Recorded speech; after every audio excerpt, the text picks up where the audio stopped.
Damos-lhe as boas-vindas ao programa. Hoje é Dia do Pai, por isso, parabéns a todos os pais. Importa, por isso, olhar uma vez mais a sua saúde e dedicar-lhes atenções merecidas, em particular na área da saúde e bem-estar.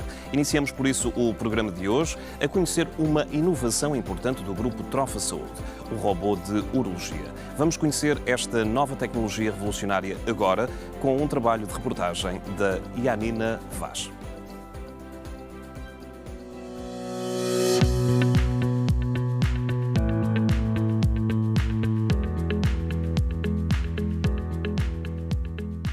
A próstata é um órgão, uma glândula que está debaixo da bexiga, à frente do reto e por onde a urina passa para sair. Mas com a idade ela vai crescendo. Ao crescer faz compressão na uretra e que leva a que 50% dos doentes aos 50 anos tenham algum grau de sintomatologia relacionado com o crescimento benigno da próstata e se falarmos em doentes com 85 anos, 90% terá algum tipo de sintomas. Existem dois tipos de sintomas, os sintomas de enchimento e os de esvaziamento.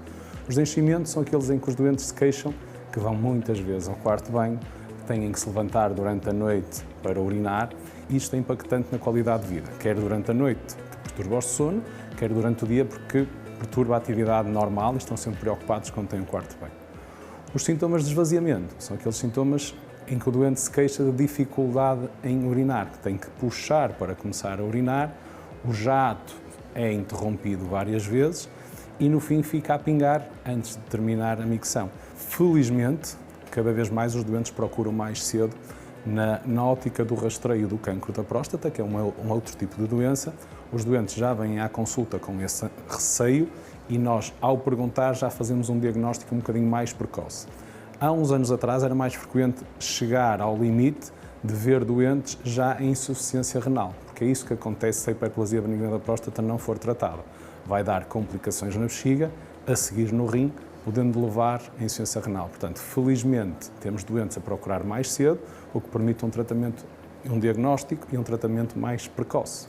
Cada vez mais os doentes se preocupam com a sua saúde sexual e com a incontinência.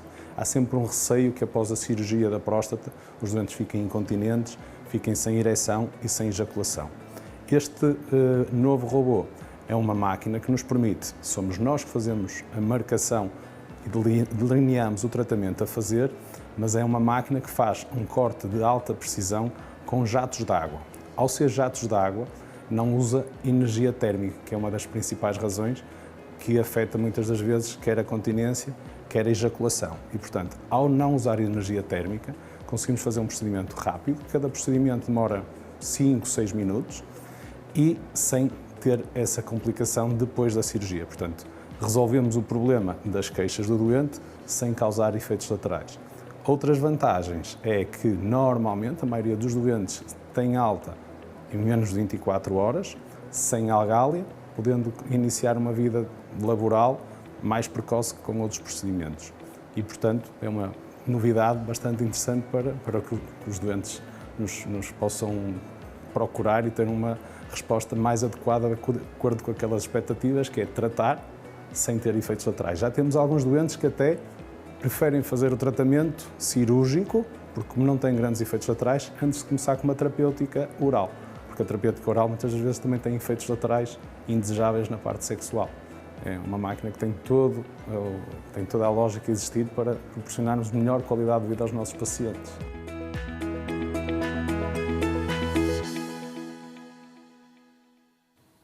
Uma tecnologia revolucionária do grupo Trofa Saúde, muito relevante no tratamento da hiperplasia da próstata. Avançamos agora para a especialidade de Medicina Dentária. Recebemos hoje o Dr. Diogo Soares, médico-dentista do grupo Trofa Saúde. Muito bem-vindo. Muito obrigado por se juntar a nós, Diogo, para falarmos de um tema importante, implantologia. Nos dias que correm sabemos que a tecnologia avançou imenso, existem muitas opções, soluções até acessíveis para a maioria dos pacientes.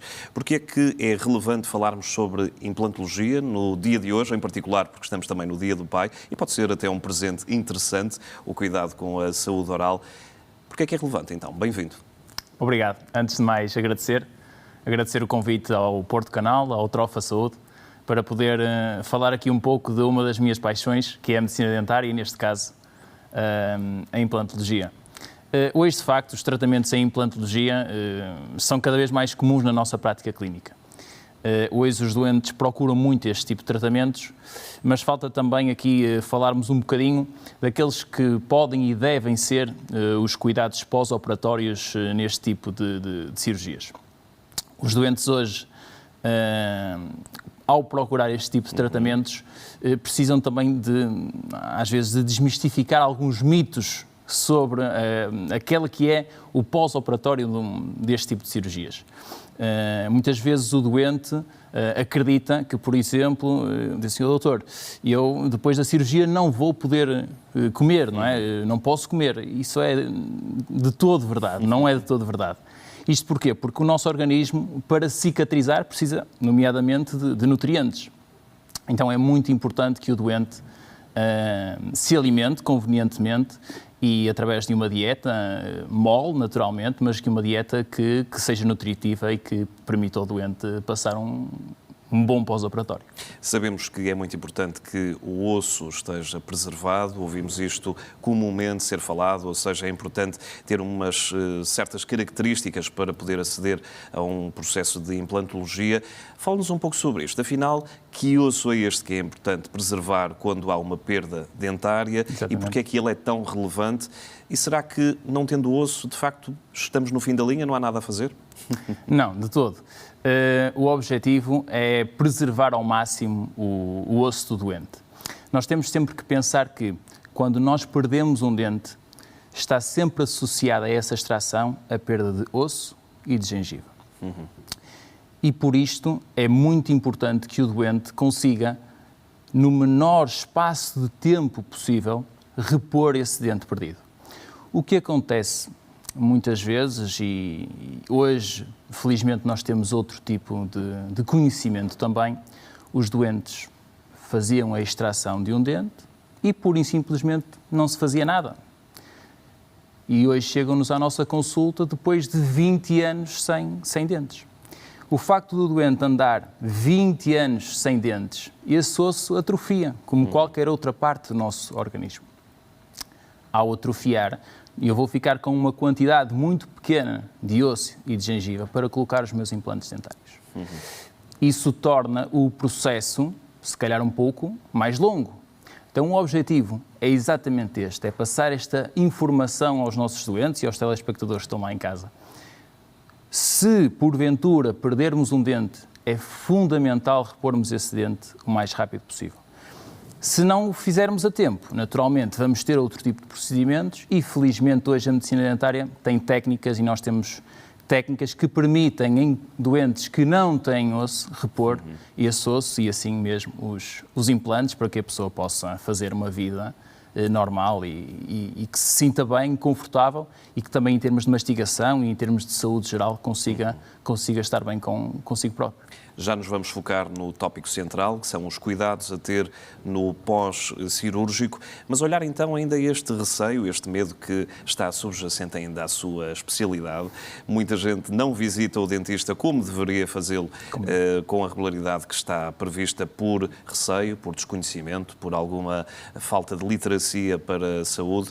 Como é que nós podemos, no século em que vivemos, ainda fazer alguma pedagogia neste sentido? Dizer às pessoas, atenção, isto já não funciona como funcionava há 30 anos atrás. As coisas agora são muito mais fáceis, muito menos dolores. O que é que podemos dizer a quem ainda está na dúvida entre estar sem dentes ou usando uma prótese amovível e apostar nos implantes dentários? Assim, nós temos que, eu digo isto a todos os doentes, não há nenhum doente que se sente na minha cadeira para fazer um implante e diga assim, olha, espetacular, vou fazer um implante dentário. Nisso não acontece. Toda a gente tem um receio associado a isso, porque é normal, porque a pessoa nunca fez, não sabe para o que vai, e esse receio é natural, faz parte do ser humano. Nós hoje temos condições para, quando eu vou fazer uma incisão, quando vou colocar o meu implante, eu sei a 100% o que é que vou encontrar lá de baixo. Portanto, hoje a cirurgia de implantes dentários é completamente estudada ao pormenor. Isso permite-nos fazer com que esta cirurgia corra da melhor forma possível, que o pós-operatório seja muito mais controlado, porque eu hoje tenho a capacidade de saber ao milímetro aquilo que vou encontrar. E, portanto, nós hoje não abrimos uma gengiva assim, vamos ver se temos osso. Não. Nós hoje sabemos ao certo, sabemos se precisamos de crescer osso, se precisamos de crescer gengiva e, se precisarmos, nós temos técnicas que são eficazes nesse caso. E, portanto, para quem está lá em casa e está nessa indecisão, o que eu lhe posso dizer é assim, naturalmente é uma decisão sempre difícil, mas é uma decisão que acaba por ser bastante útil para a vida das pessoas. É uma cirurgia muito segura, é uma cirurgia que tem uma taxa de sucesso muito, muito elevada e que, feita de forma segura, feita de forma correta e dando também os cuidados pós-operatórios, que certamente iremos falar a seguir, permite uma recuperação bastante tranquila, sem dores, sem inchaço, uma recuperação bem tranquila. E eis que estes implantes têm lugar, é feito o trabalho cirúrgico e depois o paciente sai para a sua casa, para a sua vida cotidiana e surgem os cuidados que até então não teria, porque não estava nessa circunstância, como é óbvio. Quais é que são os cuidados primeiros, mal sai, portanto, do bloco, do espaço de cirurgia? Muito bem. Então é assim, a primeira coisa é entender que a melhor medicação que nós podemos dar a um doente é gelo, ok? O gelo é o melhor anti-inflamatório que nós temos. E o gelo é usado nas primeiras 24 a 48 horas. Isto não significa que o doente tenha que estar constantemente a fazer gelo. Não. É importante, por exemplo, se nós fazemos uma refeição, comemos uma sopa, um batido, a seguir, por exemplo, podemos comer um gelado. Isso vai fazer também algum efeito anti-inflamatório. Portanto, relativamente aos cuidados pós-operatórios, nós temos que procurar dar ao doente condições de o doente conseguir fazer a sua vida normal, mas que não prejudica a cicatrização. Mesmo em termos de higiene, o doente deve, porque às vezes o doente questiona-nos, ok, mas então agora não posso lavar os dentes, não é? Porque pode romper algum ponto. E isso de todo é verdade. O doente deve lavar os dentes com uma escova suave, com a pasta que está recomendada para o seu caso específico, e depois, através da aplicação de gel, através da aplicação de um colutório para bochechar, o doente faz a limpeza da ferida cirúrgica. 2 vezes por dia, de manhã e à noite, bochecha, e isso permite-nos ter uma ferida limpa e cicatrizada. E eis que há um conjunto de cuidados que vão sendo recorrentes no período pós-primeiras semanas.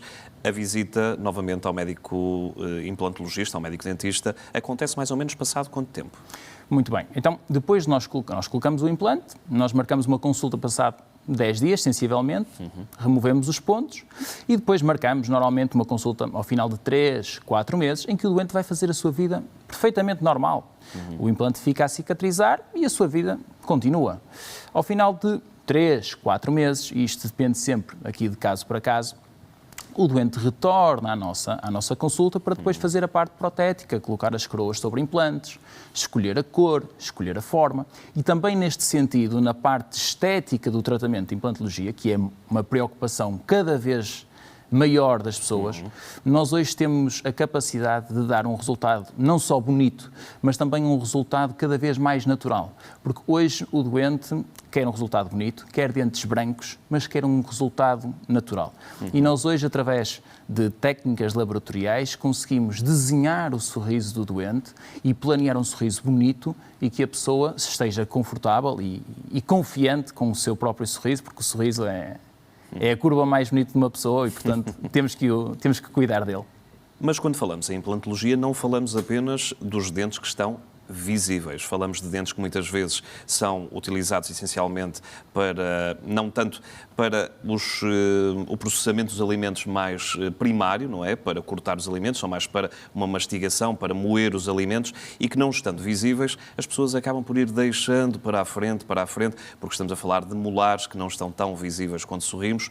Neste caso em concreto, vai tendo exemplos de pacientes que recorrem já num estadio muito, muito avançado e onde às vezes não é possível um procedimento tão eficaz, tão rápido? Claro. Muitas vezes nós descartamos ou não valorizamos tanto os dentes posteriores, porque não se vê por questão estética. O facto é que o doente, muitas vezes, quando faz uma extração simples desse dente, naquele momento não valoriza. Assim, eu tenho os outros dentes, isto não me vai fazer falta. E eu garanto a toda a gente que, passado uma semana, essa pessoa vem e diz assim: doutor, eu assim não consigo comer. E porquê é que, passado uns anos, se a pessoa não repõe, se habitua? Porque habituou-se a estar mal. E nós não nos podemos habituar a estar mal. Os nossos dentes da frente, que são, lá está, a nossa capa do nosso sorriso, só estão lá e só se mantêm se nós tivermos estes dentes posteriores. E estes dentes posteriores devem ser repostos, não através de próteses dentárias removíveis. Uma prótese dentária acrílica, para ter uma ideia, é uma prótese provisória. E é uma prótese provisória porquê? Porque, sendo amovível, sendo removível, ela não dá a capacidade mastigatória ideal ao doente. Não dá. E o doente queixa-se muitas vezes disso. E nós temos que o ajudar a repor esses dentes em tempo adequado. Para mantermos, lá está, aquilo que estávamos a falar há pouco, para mantermos o osso que existe naquele momento. Então, se nós temos osso, se temos gengiva, vamos aproveitar. Até porque nós sabemos que, com o passar dos anos, há essa tal atrofia óssea que depois vai nos dificultar essa mesma colocação dos implantes. E dizia que, até porque não estamos apenas a falar de mastigação, mas também a própria dicção que é afetada e o próprio rosto vai sofrendo alterações na sua configuração, na sua fisionomia. Uma questão muito importante: os implantes são para sempre? Muito bem, essa é uma questão muito, muito, muito importante. E é muito importante porquê? Porque a resposta a essa pergunta é não. Os implantes não são para sempre. E eu digo sempre isto a um doente. Se o implante fosse para sempre, eu, a um miúdo com 18 anos, tirava os dentes todos, colocava 6 implantes em cima e 6 em baixo, apertava a mão, está despachado. Isso não é verdade. De todo é verdade. O dente é a melhor estrutura que nós podemos ter em boca. No entanto, o implante é uma estrutura com uma taxa de sucesso muito elevada. Mas só é assim se nós mantivermos um controle apertado dele. Gengiva saudável, implante saudável. E, portanto, é muito importante depois o doente entrar em consultas de controle periódicas, de meio e meio ano, normalmente, depois, em função um bocadinho se tem diabetes, se é fumador, se tem doenças autoimunes, podemos ter que ajustar. Mas, no fundo, o que nós pedimos ao doente e recomendamos é assim: 2 vezes por ano, vem cá, fazemos um raio-x, fazemos uma limpeza, cuidamos de si, cuidamos dos seus dentes e, com certeza, esses implantes vão durar muito tempo. Portanto, nós temos que garantir que reabilitamos, mas que depois prevenimos. E se um doente perde um implante, é possível colocar um outro com relativa facilidade, ou a própria configuração da nossa boca, à medida que os anos vão avançando, também vai sofrendo alterações e o próprio implante que lá está sofrendo essas mesmas alterações? Exatamente. É uma pergunta muito pertinente. Primeiro aspecto a considerar: porquê é que perdemos um implante? Porquê? O que é que falhou? Okay? Essa é uma pergunta, se calhar a pergunta mais importante. Porque se eu identificar a causa da perda do implante, eu vou garantir que o implante que eu vou colocar a seguir não se perca. Então, vamos dizer assim: ok, eu coloquei um implante há 10 anos, não tive os controlos que deveria ter e, por isso, isto foi descendo, ok, identificamos. Então vamos colocar um novo implante, vamos fazer novamente uma estrutura sólida para que me possa ser possível colocar o implante e depois sim eu coloco o implante. E hoje nós temos técnicas de regeneração óssea e de regeneração gengival que, para lhe ser muito sincero, hoje grande parte da nossa atividade a nível clínica é regenerar osso e regenerar gengiva. Porque houve uma fase da geração dos meus pais, por exemplo, que não tinham acesso à medicina dentária que há hoje. E as pessoas, pura e simplesmente, tinham uma dor de dentes e era arrancado o dente. E nós hoje temos uma população desdentada. E que tem muito também para aprender com exemplos que nos vêm de fora, nomeadamente o Brasil, onde os cuidados com os dentes são muito mais pronunciados. Alternativas à colocação dos implantes unitários. Sabemos que, ok, há a falta de um dente por outro colocamos o implante unitário, mas quando há uma perda praticamente total, não funciona de termos diferentes pontos de fixação, ou seja, existem pontos mais delimitados e mais restritos, ou seja, não é um por dente. Claro que não, não. Isso é um erro. A medicina dentária evoluiu muito. Antigamente, nós, por cada dente que perdíamos, colocávamos um implante. Nós hoje sabemos que não é por termos 10 implantes que essa estrutura vai ser mais resistente. Hoje temos a certeza disso. Então, num caso, por exemplo, de um doente desdentado, ou seja, um doente típico que usa uma prótese removível, que tem 3, 4 dentes, e que nos diz assim, ok, doutor, mas olha, estes dentes estão sempre a partir, eu já não consigo comer, esta prótese já tem muitos anos, preciso de uma solução nova. O tratamento gold standard, o tratamento que nós consideramos ideal para um doente, é a colocação de 6 implantes em cima, 6 implantes em baixo e toda a estrutura é envolvida nestes mesmos 6 implantes. E, portanto, nós de todo precisamos ou queremos ter um implante por cada dente. Isso permite não só reduzir os custos, mas também aumentar a longevidade. E isso permite que este tipo de tratamentos dentários seja acessível a mais pessoas do que, naturalmente, se tivéssemos que colocar 12 ou 14 implantes em cima. Isso também em termos económicos, que é, logicamente, uma preocupação dos nossos doentes, seria sempre muito mais dispendioso. Para os 30 segundos da nossa conversa ainda tenho uma pergunta, mas recordar agora aos nossos telespectadores que podem e devem ligar para colocar questões sobre medicina dentária e implantologia 225083297 ou consultório@portocanal.pt. Inscreva-se, participe